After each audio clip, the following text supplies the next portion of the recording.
there is something that has to be said about the Tom voice. First of all, there are two different versions of Tom, the Scansoft original, and the nuance revision. The voices may sound similar, but they are completely different. Here is a comparison. The National Weather Service in Norman has issued a tornado warning for. The National Weather Service in Norman has issued a tornado warning for.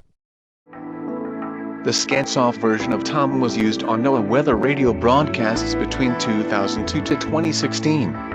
On 2016, the voice I am using for this video, Paul, replaced Tom.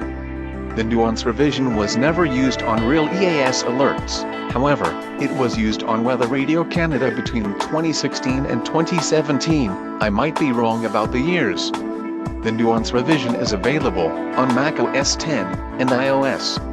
The Scansoft version is harder to get, at least for me. Thanks for watching.